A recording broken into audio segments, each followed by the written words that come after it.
శ్రీమాత్రే నమః.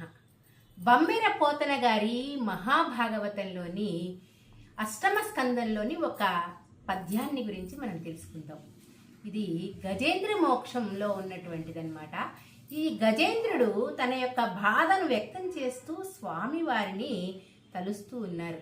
ఏ విధంగా అంటే, ఎవ్వనిచే జనించు జగమెవ్వని లోపల నుండు లీనమై ఎవ్వని ఎందుడిందు పరమేశ్వరుండెవ్వడు మూల కారణం బెవ్వడనాది మధ్య లయుండెవ్వడు సర్వము తానయైన వాడెవ్వడు వానినాత్మభవునీశ్వరునే శరణంబు వేడెదన్.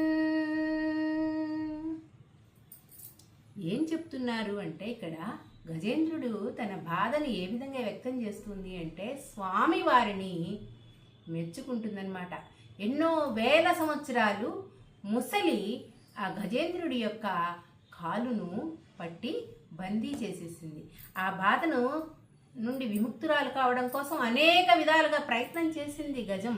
ఏమీ లేకుండా పోయింది. ఎంత ప్రయత్నించినప్పటికీ కూడా ప్రయోజనం లేకుండా పోయేసరికి, ఇంకా తనను రక్షించేటటువంటి వారు ఎవ్వరూ లేకపోయేసరికి ఆ గజేంద్రుడు స్వామివారిని ఈ విధంగా వేడుకుంటుంది. ఏమనంటే, ఈ ప్రపంచమంతా ఎవరి కారణంగా పుట్టి పెరిగి లయమవుతూ ఉందో, ఎవడు ఈ మొత్తం ప్రపంచానికి మూల కారణమైన వాడో, ఎవరు ఆది మధ్య అంత్యములకు మూల పురుషుడై ఉన్నాడో, మూలమై ఉన్నాడో, ఎవడు తనకు తానుగా పుట్టి ఉన్నాడో ఈ ప్రపంచంలో అటువంటి ప్రభువుని నేను శరణు వేడుకుంటాను అంటూ ఆ గజము స్వామివారిని వేడుకుంటుంది. ఈ విధంగా శుభం భూయాత్. Please like, share and subscribe.